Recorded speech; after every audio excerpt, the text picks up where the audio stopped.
오늘 바쁘셨다고. 내일, 아하. 예, 서울역에서 뵙겠습니다. 예. 네네, 알겠습니다. 예, 예, 오늘 논평 부탁드립니다. 예. 제가, 트럼프 정부에 조언을 하나 드리고 싶은 게 있어요. 사실 저는 뭐 개인적으로, 어떻게 보면 미국의 트럼프 정부가 미국 간의 협상을 하는데, 좀 안타깝다는 생각도 있어요. 무슨 얘기냐면은, 기본적으로 북한의 어떤 입장 상황과 미국의 상황을 사실 비교할 수 없을 정도로, 미국은 모든 걸 갖추고 있어요. 명분도 있고, 경제적인 힘도 있고, 예. 군사적인 힘, 어떤 전 세계를 통치하는 경찰 국가로서도 위상. 사실 어떤 행위를 하더라도 전 세계 모든 국가도 미국 편이거든요. 근데 상대적으로 아시다시피 북한은 정상 국가가 아니거든요. 그러니까 굉장히 독재 국가이면서 경제적으로 모든 부분이 열악하단 말이에요. 자, 그렇다면은 그런 국가를 대상으로 해서 협상을 할 때 사실은 이렇게 복잡하게 할 필요가 없어요. 그러니까 원칙을 견지하면 된단 말이에요. 그 무슨 얘기냐?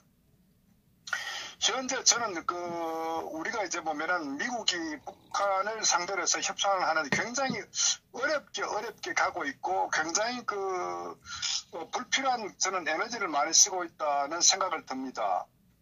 사실은 이제 알다시피 북한은 현재 당면한 과제가 경제적으로 아주 극한 상황에 몰려 있는 상태라고요. 예. 그리고 북한 편을 드는 어떤 전 세계 어느 국가도 정상 국가가 북한 편을 드는 어떤 나라가 없지 않습니까? 중국을 제외한 현재 문재인 좌파 정권을 제외한 유엔에 가더라도 북한은 항상 고립되어 있고 왕따가 되어 있단 말이에요. 사실 그런 처지가 한 국가 입장에 봤을 때 굉장히 스스로가 굉장히 어떤 어려운 지경이죠. 자, 그렇다면은, 저는 기본적으로 이 트럼프 정부가 이 경제 제재 압박 정책에 대해서 그냥 꾸준히 가면 되는 거예요. 쉽게 얘기하면은. 근데 그거를 이제 김정은을 정상 국가로 대하고, 또 사실 이제 미국의 어떤 초강대국의 어떤 대통령이 같은 연장선상에서 김정은을 이렇게 대접하다 보니까 김정은의 위상만 사실은 올라가고 세계 주목을 끌고 그러면서 한편으로는 대한민국의 어떤 많은 젊은이들 또는 국민들조차도 김정은을 미워하고 굉장히 우리가 착각을 할 정도로 지금 이 상황 자체 굉장히 잘못되고 있는 거거든요. 예.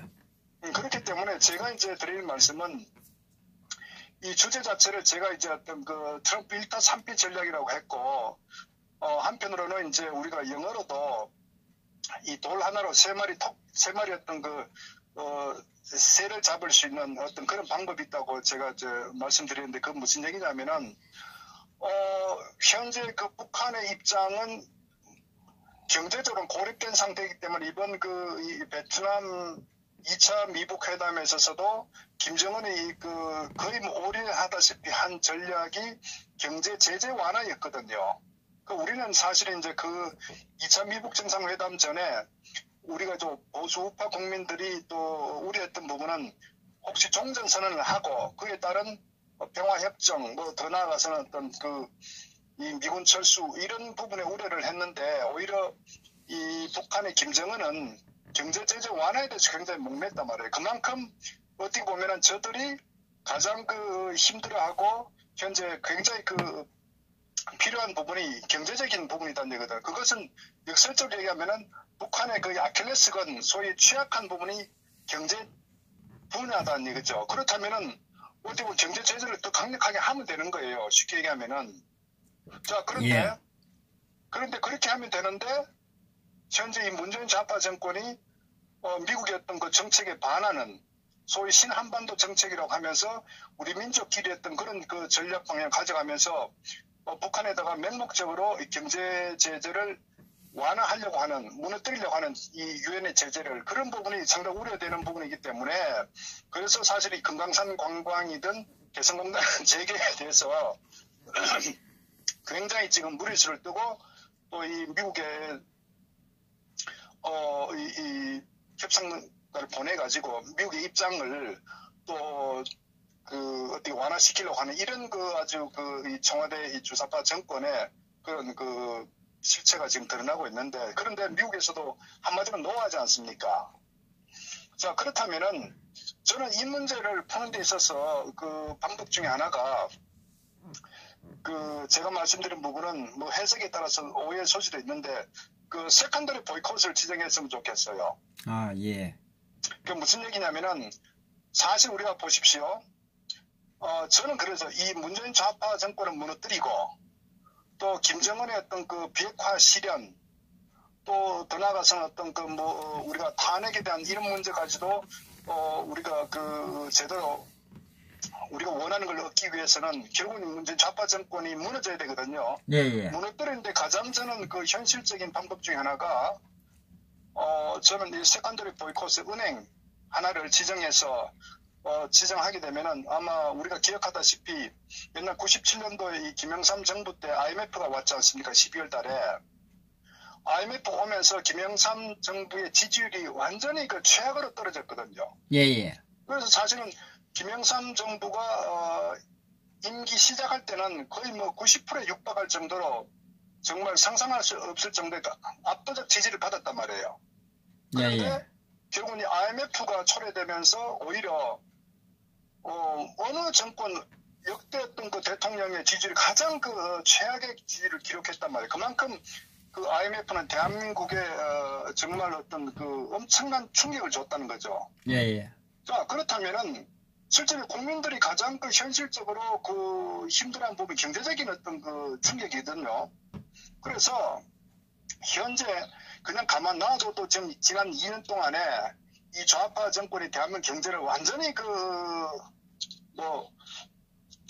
엄청나게 사실은 이제 무너뜨렸죠. 예, 예. 뭐 구조적으로도 그렇고 뭐 하여튼 모든 부분들이.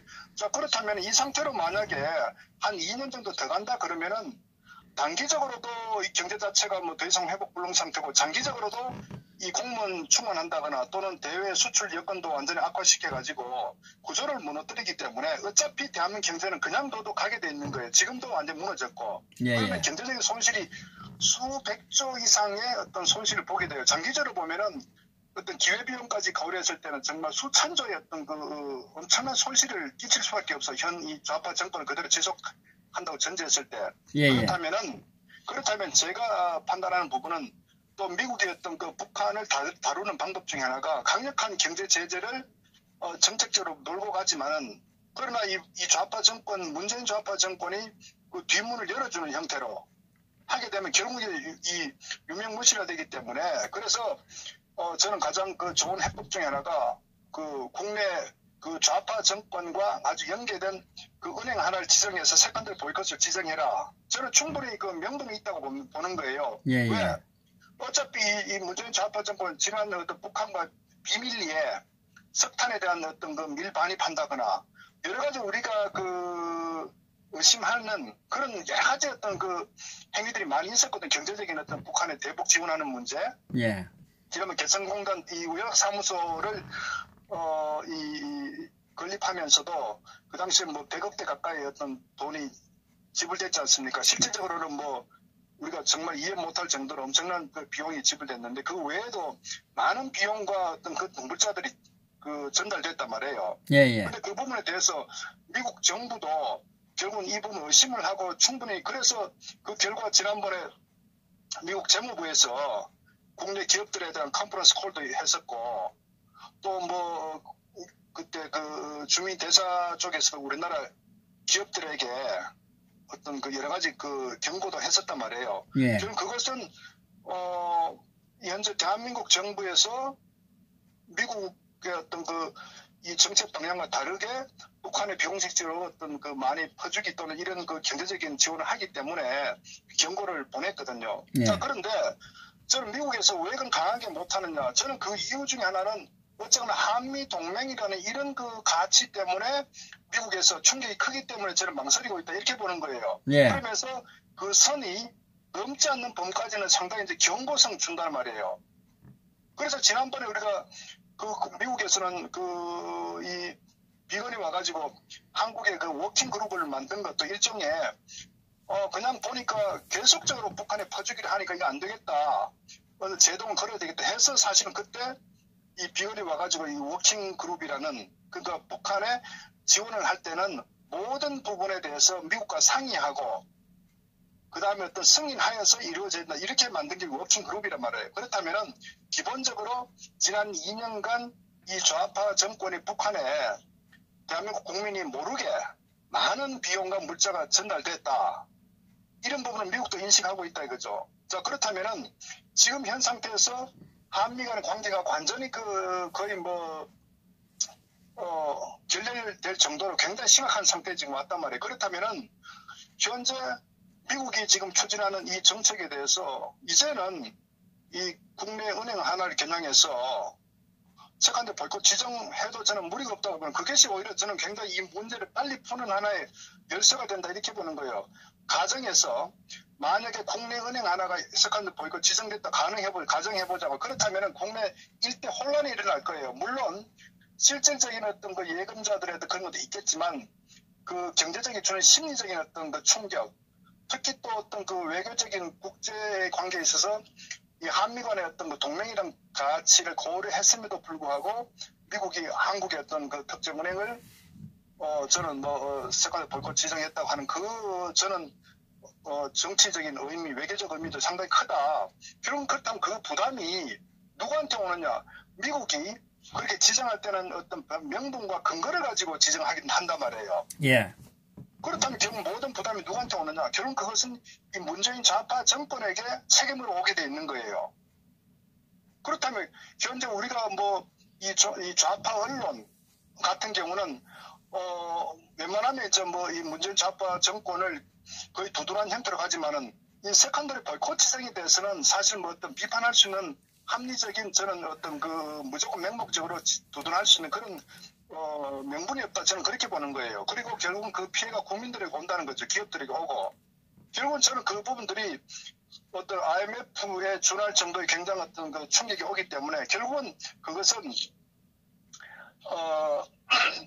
결과적으로 이 문재인 좌파 정권이 급속히 무너지는 그런 어떤 저는 하나의 충격파가 전달될 것이다. 그것은 우리가 이미 97년도 이 김영삼 정부 IMF 사태를 겪으면서 어떻게 정권이 무너졌는지를 우리가 목격했지 않습니까? 예. 또 하나는 현재 호시탐탐 어떤 여러 가지 그 예외 조항을 들어가지고 이 대북 이 경제에 퍼주기 하려고 지금 현재 혈안이 돼 있단 말이에요. 예, 예. 그런데 이 세컨드 보이콧을 지정해버리면은 그 자체로 이 모든 끝나버리는 거예요.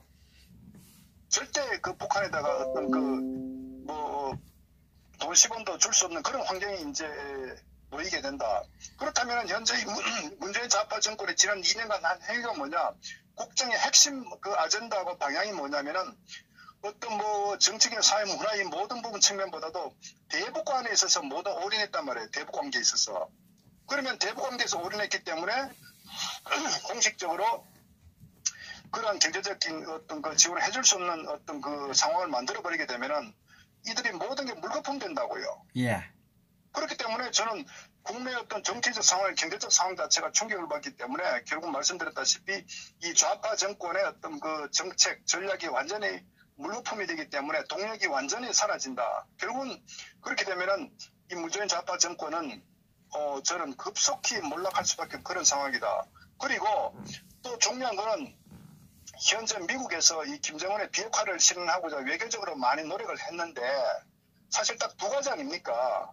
결국은 경제적 제재 압박과 군사적인 어떤 거 하나의 그 압박 두 가지인데 결국 군사적 압박이라는 거는 워낙 위험성이 크기 때문에 사실 망설이죠. 물론 어떤 상황에 대해서는 결단을 낼 수가 있겠지만 그래서 선택한 게 외교적인 어떤 거 하나의 해법 아닙니까? 예. 그리고 그것이 바로 1차, 2차 지금 회담까지 왔는데 이번에 결국 실체가 뭡니까? 김정은은 핵을 포기할 의지가 없다. 이게 결론 아닙니까? 예. 그리고 북한은 현재 경제적으로 엄청난 어떤 그 심각한 상황을 맞이하고 있다. 이게 지금 요번에 그 2차 회담을 통해서 미국이 분석하고 얻은 하나의 결과거든요. 예. 자, 그렇기 때문에 지금 볼턴 같은 경우도 더욱더 강력한 제재를 강한다 이렇게 되고 그 하나의 후속 조치로서 현재 뭐 프랑스하고도 마찬가지고 미국이 일본, 뭐 호주, 영국, 프랑스 이런 우방국들과 이 동해상, 해상 쪽에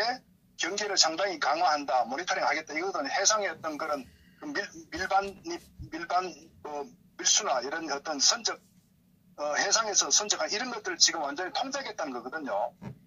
네. 그런데 그렇기 때문에 지금 이렇게 계속 강화를 시켜나가면은 김정은 입장에 봤을 때는 선택 여지 없이 몰락할 수밖에 없는 거라고요.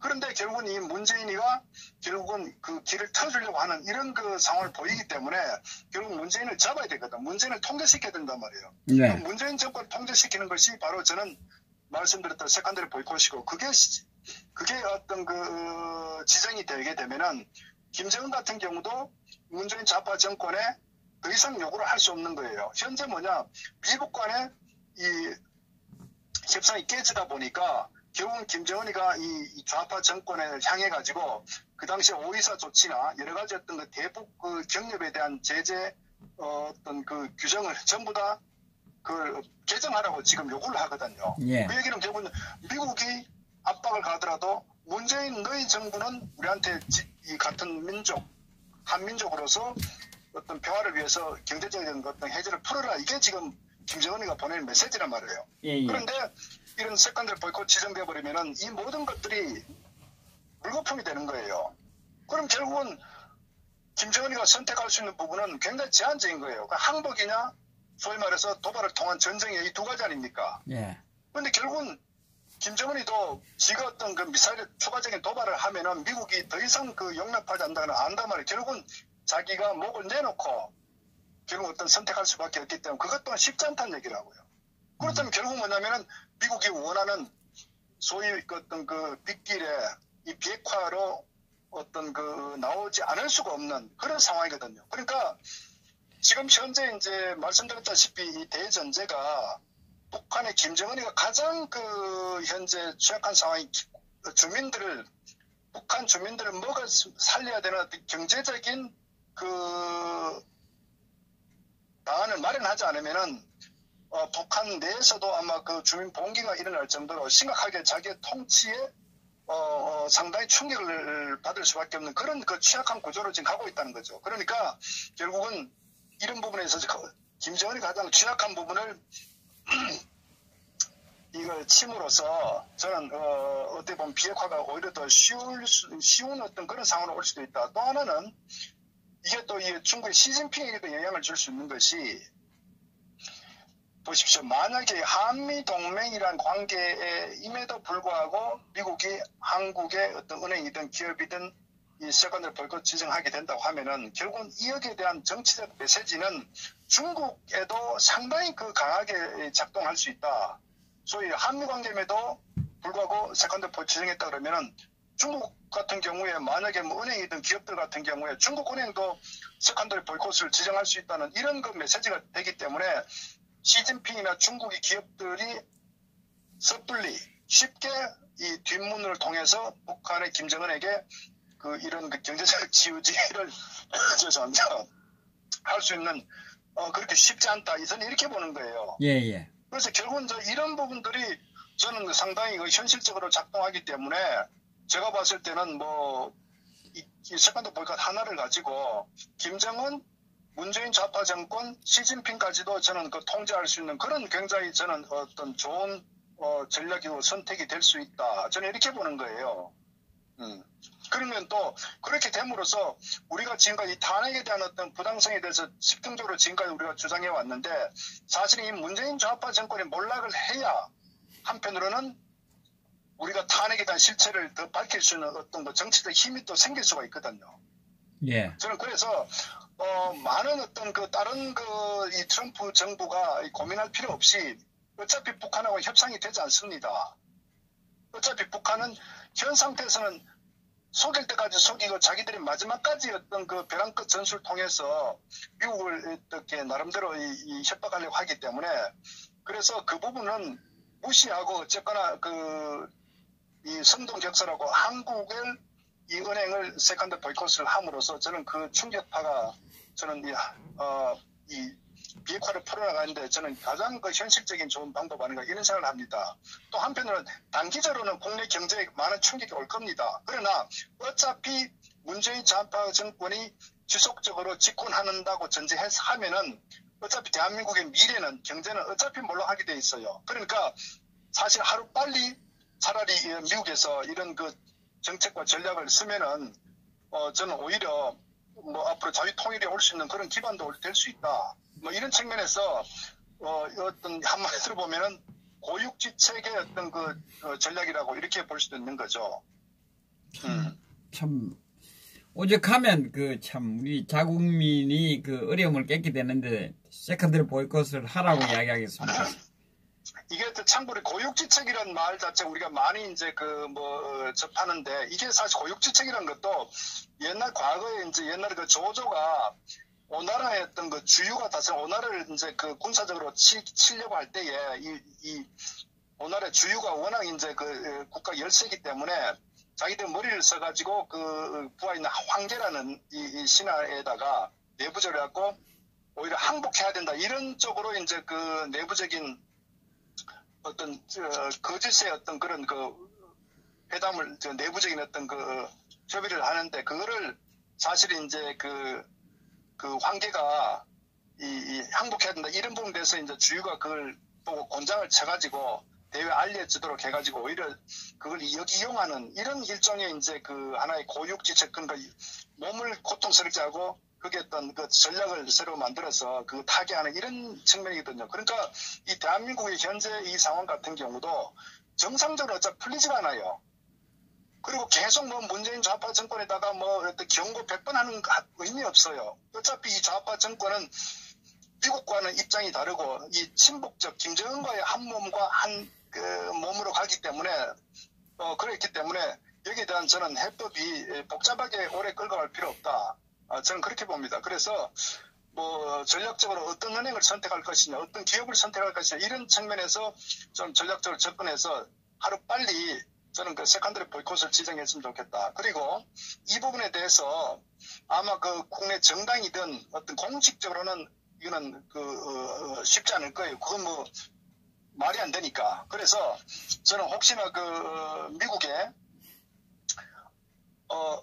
행정부나 또는 그 의회와 이 연결되는 어떤 그런 그 교포들이나 어떤 그런 힘을 좀 쓸 수 있는 뭐 로비를 할 수 있는 그런 분들이 있다면은 저는 오히려 이 부분이 가장 빨리 이 한반도 비핵화를 실현할 수 있는 미국에서는 가장 현실적이고 쉬운 방법이다. 저는 그렇게 봅니다. 예.